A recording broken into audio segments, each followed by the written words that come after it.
Maître Fogel, bonjour. Merci de Bonjour. nous accorder de votre temps. Oui, Avocat depuis plus de 60 ans, oui, on peut dire que vous êtes sans doute l'avocat le plus connu au Luxembourg, ou du moins l'un des plus connus. Vous êtes intervenu dans de nombreux dossiers tels que Baumler, affaire où après une série d'attaques au modus operandi terroristes qui ont frappé le Luxembourg dans les années 80, on a tenté de retrouver les responsables, ce qui a donné lieu à une saga judiciaire avec des rebondissements jusqu'à récemment. oui. Vous êtes aussi connu pour ne pas avoir votre langue dans votre poche, et cela non pas seulement dans le cadre de vos activités d'avocat, où par exemple vous déclariez il y a quelques années avoir à l'époque levé le banc de l'audience avant de le jeter contre la Oui, tribune des magistrats, oui. mais aussi sur des engagements politiques multiples, comme il y a 20 ans, contre le référendum pour une constitution européenne, mais aussi plus récemment avec des écrits Et notamment pour sur, la guerre, contre la guerre du Vietnam, contre la guerre du j'étais Vietnam. très engagé. Qu'ajouterez-vous à que voudrez-vous ajouter à cette présentation? C'est plus ou moins ça. Parfait. Donc rentrons dans le vif du sujet. Quelle est selon vous la principale qualité d'un avocat? La principale qualité d'avocat, c'est d'être littéraire avant tout. C'est-à-dire, il doit respecter un principe qui veut que le mot, et il utilise des mots dans sa profession du matin au soir, le mot bénéficie d'une météorologie spéciale. Il y a les hauts et les bas dans le mot. Il doit manipuler le mot d'une manière extraordinairement habile, parce que le mot est tout un univers. Et si le mot est prononcé d'une manière claire, nette, avec conviction et charisme, il est capable de renverser le monde. Est-ce qu'on peut plaider quelque chose dont on n'est pas convaincu? On ne plaide pas des choses dont on n'est pas convaincu. On plaide en disant, voilà, je ne crois pas ce qu'il dit, ça peut se passer, mais voilà, je suis d'avis qu'il ne peut pas être condamné parce que, etc. Parce qu'il y a des problèmes techniques qui se posent. Vous devez savoir que le client est un menteur, souvent, mais pas un menteur volontaire, c'est un menteur qui arrange son cerveau de manière à atténuer la culpabilité de ce qu'il a fait. Alors il vous raconte des choses que déjà là, des fantaisies ont eu lieu. Hein. Il faut dégager ça, dégager ça. Et puis parler à lui d'une manière plus objective, en éloignant son moi, avec toutes les éclaboussures de ce moi. Quel est selon vous, ou quel est le fil qui sépare un citoyen lambda d'un criminel? Pardon? Quel est le fil, selon vous, qui sépare un citoyen lambda d'un criminel? Qu'est-ce qui les différencie? Est-ce que c'est des circonstances? Vous savez, monsieur, la criminalité est une chose qui m'a toujours effrayé, parce qu'il y a un film qui a été tourné il n'y a pas 60 ans ou 50. Nous sommes tous des assassins. Vous avez entendu de ça? On est toujours des saltimbanques. Il y a un auteur en Allemagne que j'aime énormément, c'est Lichtenberg. Lichtenberg est, selon Breton, l'ancêtre du surréalisme. Lichtenberg a dit, dans un aphorisme que j'ai inscrit comme dans du marbre sur mon front, avant de juger quelqu'un, pense aux circonstances exogènes et endogènes qui l'ont mis devant une telle éventualité. Remercie ceux que tu veux, Dieu ou un autre, qui ne l'a pas fait pour toi. Il faut toujours avoir ça en tête. Nous sommes tous des assassins.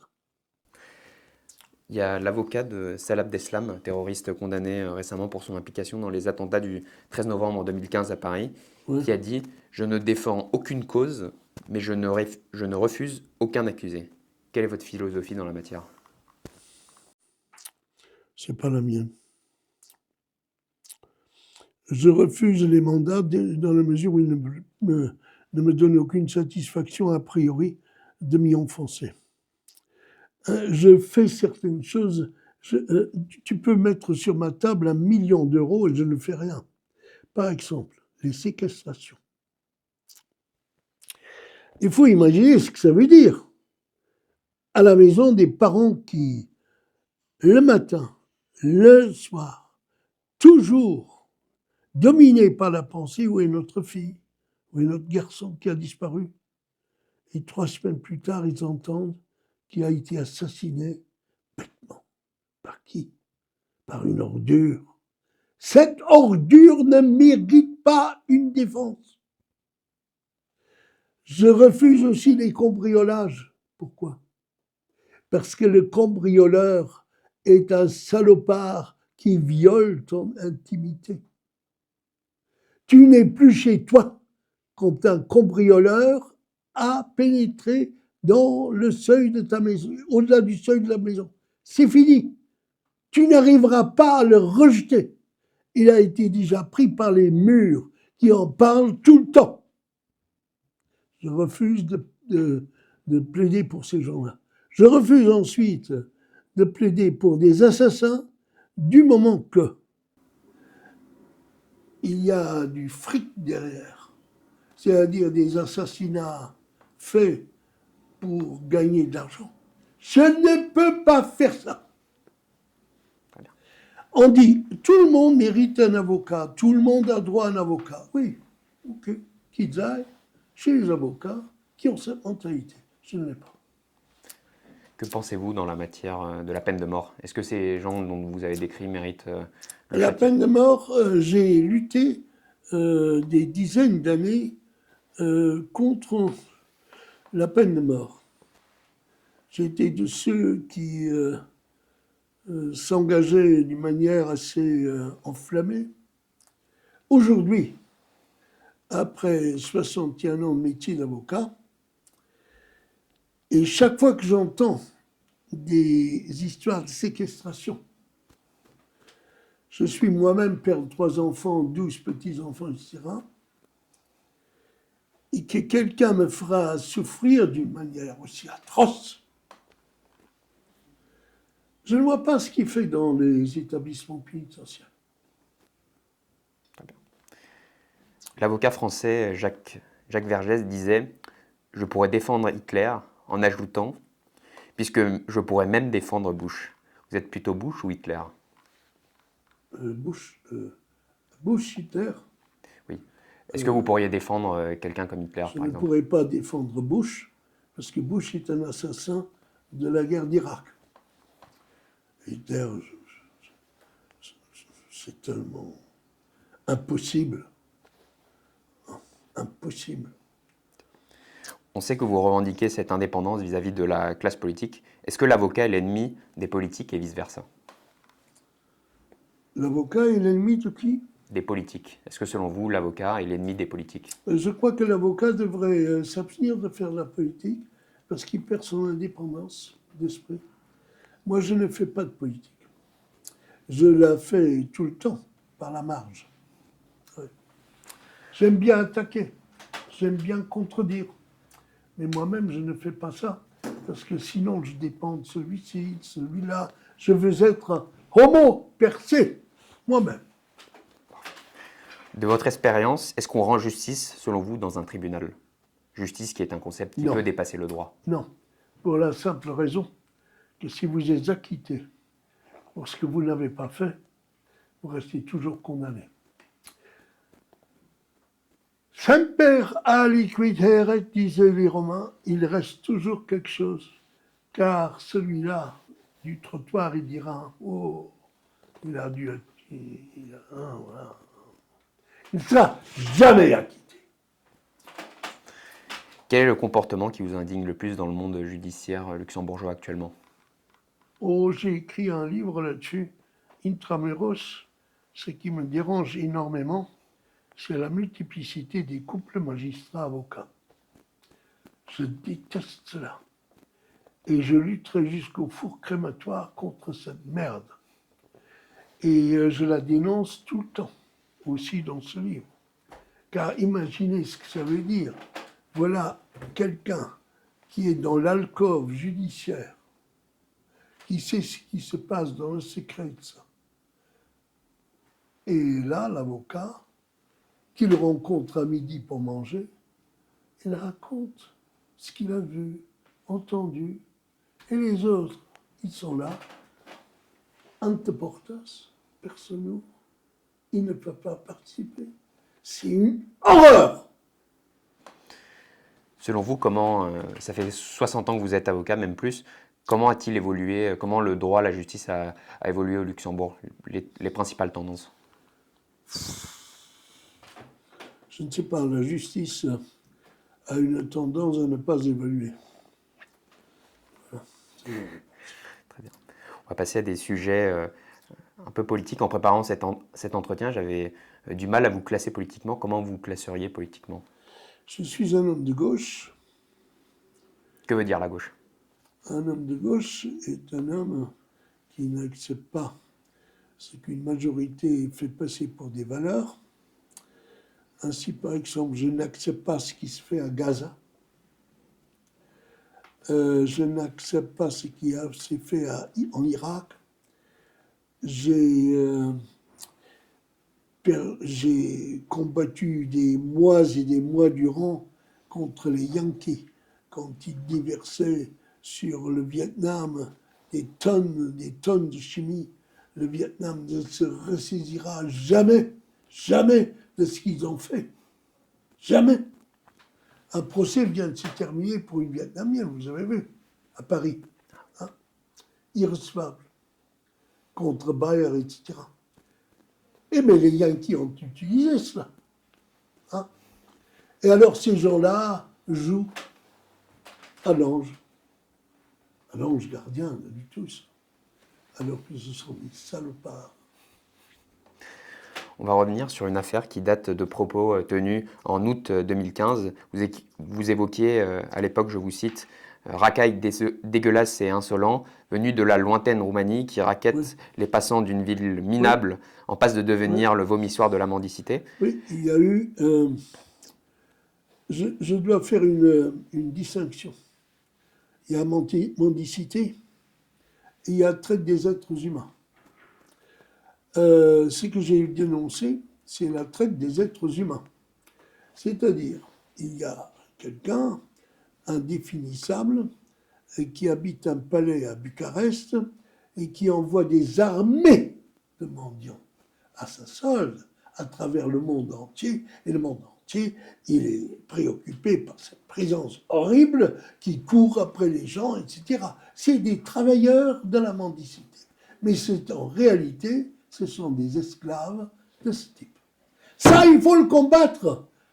Un point, c'est tout. Il y a une loi spéciale qui traite de ça précisément, la traite des êtres humains. À côté de ça, il y a la mendicité.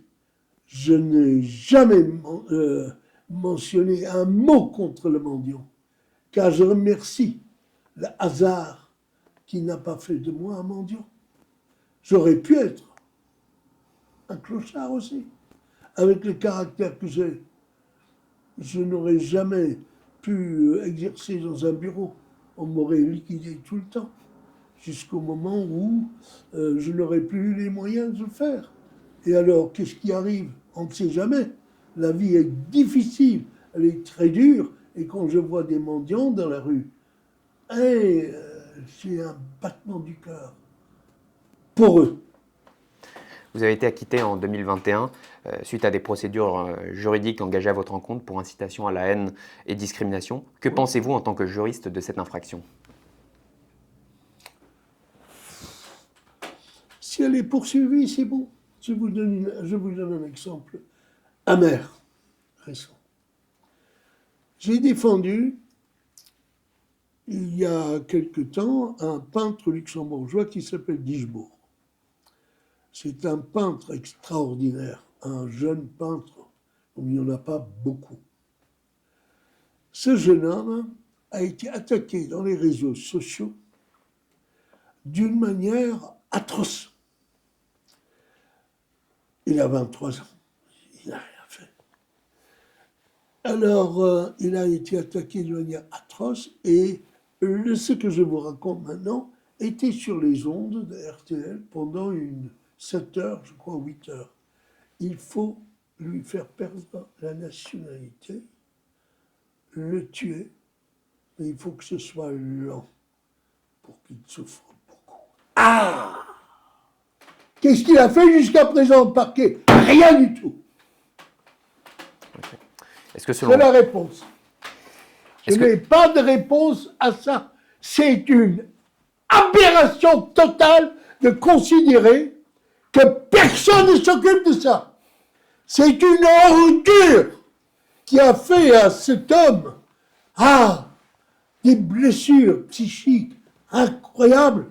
Il est seul, complètement seul. Il s'est trouvé un juge qui a dit « Oh, je ne vois pas d'infraction là-dedans ». Est-ce que la liberté d'expression a des limites? Oui. Lesquelles? La privauté. Si je suis malade, j'ai le droit d'être malade sans que le voisin le sache. N'est-ce pas? Si j'ai des problèmes de famille avec ma femme, etc., pourquoi est-ce que je dois retrouver ça dans le privat? Pourquoi est-ce que je dois retrouver dans le privat des choses qui concernent la vie privée des gens? La vie privée des gens doit être à l'abri de ces gens que je préfère ne pas qualifier. C'est ça la liberté d'expression. Si cette liberté d'expression n'est pas respectée, comme je le dis, c'est-à-dire respecter les expressions politiques, etc., simples, et aller au-delà, comme le privat, et s'occuper des gens quand ils sont malades. Ah, nous avons appris qu'il a été à l'hôpital. Ainsi, par exemple, j'ai été opéré il y a des années d'une chose très simple. Je me retrouvais soudain dans cette revue-là. Il est qu'est-ce qu'il a? Mais c'est pas possible! Et une société qui tolère cela, c'est une société en état de faillite. Vous parlez dernièrement beaucoup du conflit à Gaza dans les publications Oui. sur votre site internet. Pourquoi est-ce que ce conflit vous intéresse tellement? Parce que ce qui se passe là-bas, c'est l'horreur même. Vous devez savoir qu'en 1948, l'État d'Israël fut fondé. Je dois le dire d'abord, pro-juif. Pourquoi? Parce que les juifs ont apporté à la culture occidentale un maximum. Il faut toujours leur être reconnaissant pour cela. Il faut par exemple savoir que le XXe siècle était sous le signe de 3 juifs.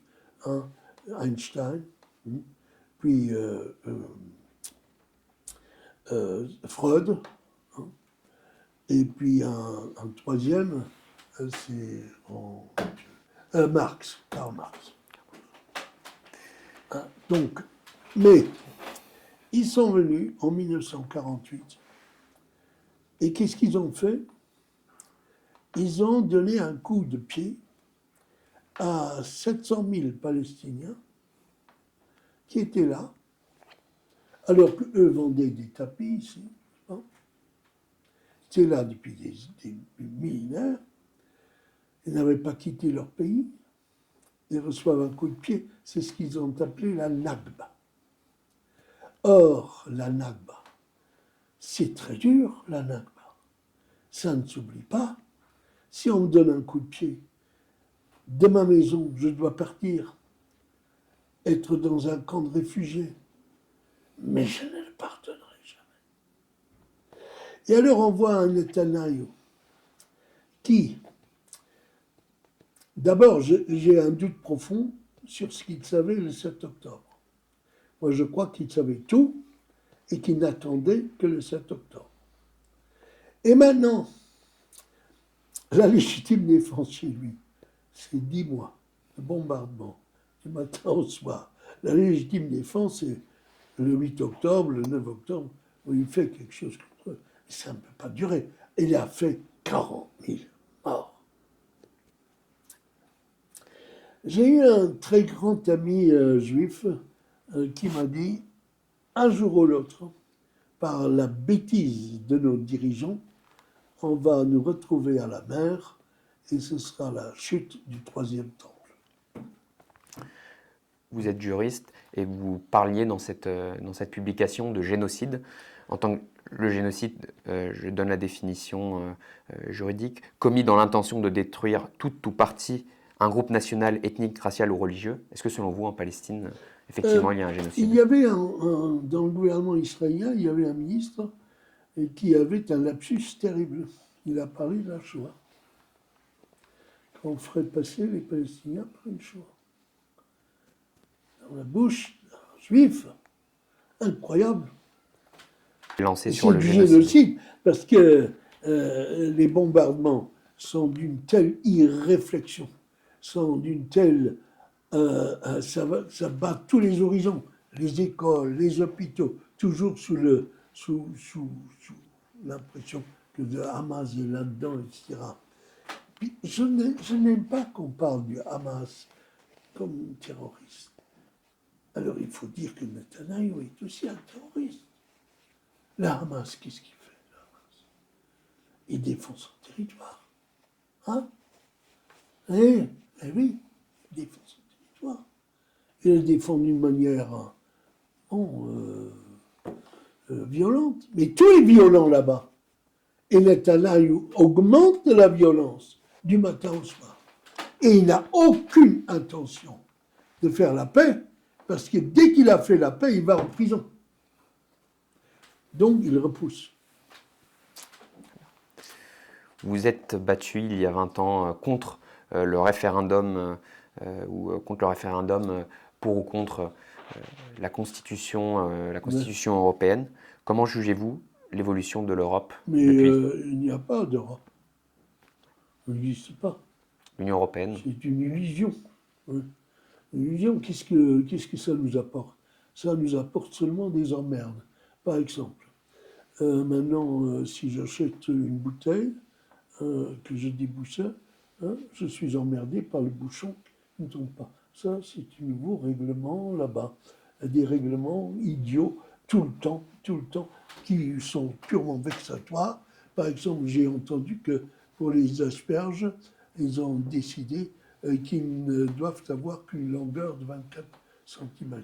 Hein? C'est ça, l'Union européenne. Je ne sens rien d'autre. Je sens rien d'autre. Et je suis heureux qu'il y ait un Orban qui leur dit « Niet !» Vous souhaiteriez que le Luxembourg sorte de l'Union européenne? Non, il est là-dedans. Il peut rester là-dedans. Ces dernières semaines, il y a une pétition visant à interdire les thématiques LGBT dans l'éducation des mineurs. Elle fait maintenant beaucoup de bruit, la presse en parle. Qu'en pensez-vous? De quoi parlez-vous, monsieur? De la pétition visant à interdire les thématiques LGBT, etc., dans l'éducation des mineurs. Il y a une pétition qui a été signée plus de 10 000 fois et qui maintenant voilà, est sous le feu de l'actualité. Vous en pensez quoi? Rien de bon. Rien de bon? Donc vous êtes contre cette pétition? Je suis d'avis qu'il ne faut pas toucher à l'enseignement tel qu'il était. Cet enseignement était assez équilibré. Maintenant, on le déséquilibre sur des bases idéologiques, idiotes souvent. Souvent idiotes. Par exemple, ce qui me dérange aussi comme orateur, par exemple, si je dois faire un discours, un chers citoyens, chères citoyennes, chers bouchers, chers bouchères, chers sportifs, chères sportives. Mais ça bloque le discours. Je ne fais jamais ça. Ouais, tout ça, c'est un peu idiot. Je vais vous citer un politicien et je veux que vous réagissiez par un mot. Si je vous dis Juncker, qu'est-ce que ça vous inspire? Il est pas mal. C'est un ami.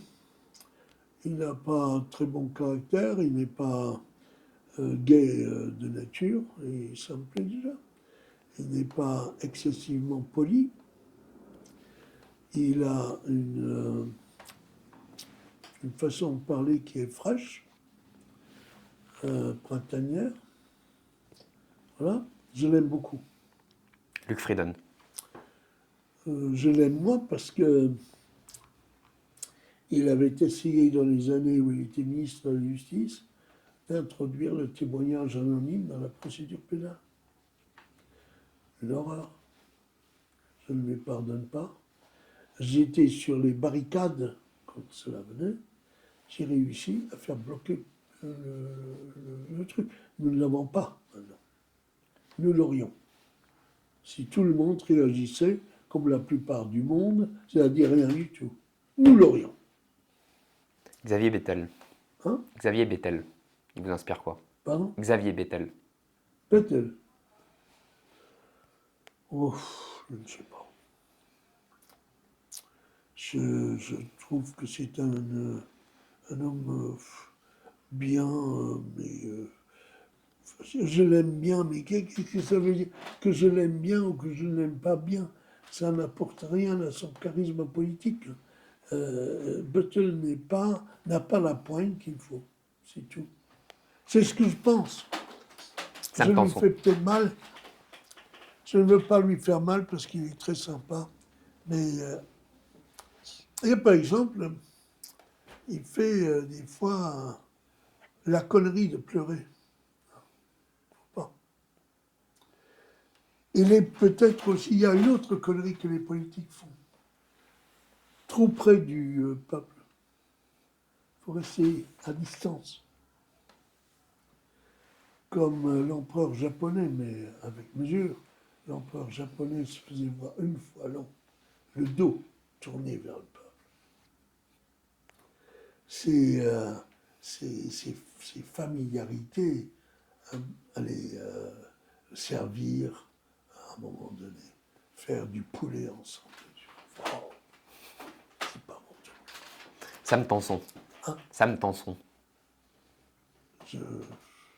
J'ai aucun respect pour elle. C'est une idéologue des Verts. Non. Jean Hasselborn. Qui? Jean Hasselborn. J'avais avec lui un discours très violent en 1975 où je lui ai dit si vous continuez la politique que vous êtes en train de faire vis-à-vis de l'Union soviétique, c'est-à-dire la Russie, vous arriverez à faire sortir un jour l'ours russe au seuil de l'Europe occidentale. Nous y sommes. Le Grand-Duc. Je suis républicain. Fred Kuip. Fred Ouais. Kuip. Fred Kuip. C'est un nationaliste luxembourgeois. Moi, je ne comprends pas ce que ça peut être un nationaliste luxembourgeois. Oui, Fred Kuip n'intéresse pas. Absolument. On va finir en beauté avec un questionnaire de Proust dont vous êtes fan. Vous avez écrit un livre qui s'appelle L'essence précise dans l'œuvre de Proust. Précieuse. Précieuse. Précieuse, L'essence effectivement. précieuse. L'essence précieuse dans l'œuvre de Proust. Ouais. Commençons, procédons. La qualité que vous préférez chez l'humain. La qualité Que vous préférez chez l'humain. chez l'humain, Chez l'humain, oui. c'est le secret, Ce que vous détestez par-dessus tout. l'ouverture d'esprit Votre livre préféré. et la culture. Mon livre préféré, c'est Bradia Karamazov, Votre mot préféré. La cité. Ce que vous voudriez être.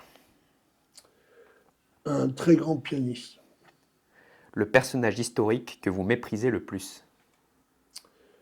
Le personnage qui Le personnage historique que vous méprisez le plus. Oh, chez les Américains, un tel tas.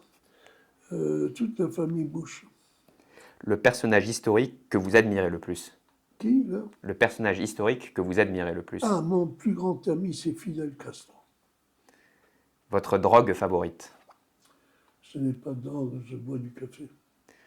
Si Dieu existe, qu'aimeriez-vous, après votre mort, l'entendre vous dire? Oh, Il n'existe pas, un point c'est tout. Pour moi, c'est une aberration que de croire en ça. De me dire quoi? Après votre mort, que voudriez-vous que Dieu vous dise, s'il Qu'il se existe? fout de de ma personne. Qu'il me laisse pourrir dans l'éternité qui ne finit pas d'être éternelle. Voilà. Donc moi, je vais vous dire une chose. J'ai écrit un livre très critique sur le christianisme, introduction, et pour l'écrire, j'ai acheté dans une librairie du couvent qui venait de fermer 4000 livres. Et je voulais attaquer le christianisme intramuros, pas extramuros.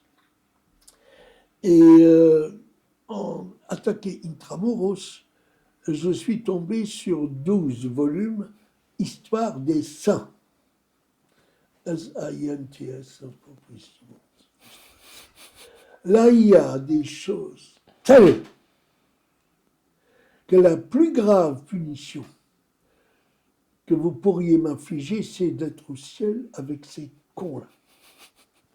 Il y en a une qui mange la peau des lépreux et qui se dit tellement heureuse quand elle a une peau de lépreux dans la gorge, comme si elle faisait sa première communion. J'ai alors édité une anthologie de la vie des saints. Et je fus convoqué par qui? Charlie Hebdo. Et Charlie Hebdo m'a dit, Maître Fogel, nous n'avons jamais autant ri. On va vous illustrer ce livre. Et ils l'ont fait. Si je le retrouve, vous aurez un exemplaire. Je le veux bien.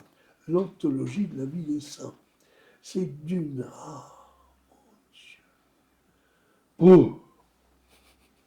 Bon, merci pour cet entretien, Monsieur Fogel. On vous remercie très fortement.